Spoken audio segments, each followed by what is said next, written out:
We get news stories around here that have legal questions, and now we have a legal expert to join us. Chuck Caraway from Del Rio and Caraway is here with us. Dan couldn't be here. He's doing lawyering today. He's in court. He's in trial. Yeah, he's in trial. So let's get to this. We had this story a while back. It was really funny to watch. It was somebody stole like an excavator or some kind of heavy equipment. This is back in South Carolina, I think. It was a slow speed chase. Like 5 miles per hour. Slower, 3 miles per hour. 3. And it went on for like more than an hour. And the question and you see the cops like not knowing what to do. The question we all had is, why would something like that go on for so long? I would imagine there has to be safety and legal concerns for the police. So when you look at it, the facts of the case are is that he's going 3 miles per hour in a high-speed chase, low-speed chase. Yeah, low-speed chase. And the cops just following behind and having to make periodic stops. Because they're going almost passing him. Almost past him. What you have to think about is really it's just a safety concern. Are you going to be able to pull this person off that's really not causing any damage, is not a danger to other people in any way significantly? So instead, the cops did the reasonable thing and just followed behind until he turned into a place where he tried to flee after the tractor got stuck, and then they actually used a drone and a police dog to track him down and arrest him. That is interesting. Okay, this next one is kind of scary if you're going, on a vacation, renting a car.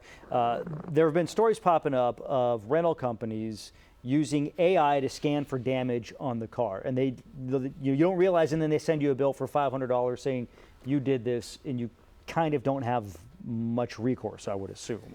Yeah, so what's happening is that this AI software, they're parking the car and it's going around and it's finding every just tiny ding, anything. If you look in the story, there's a little ding that's even smaller than a dime, something that a human would likely just glance at and say, this is normal wear and tear after renting this vehicle so many times.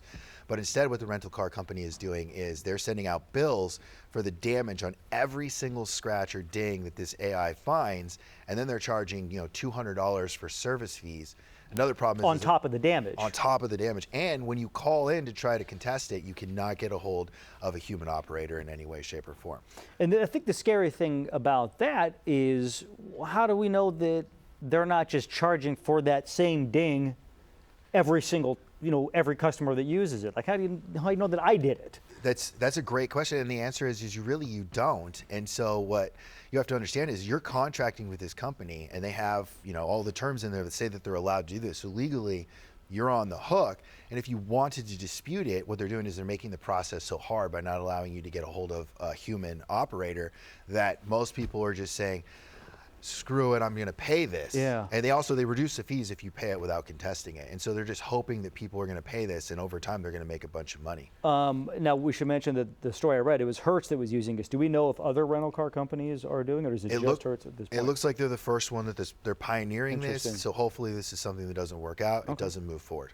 Finally, interesting case down in Australia where a woman is accused of killing a number of family members by serving them poisonous mushrooms.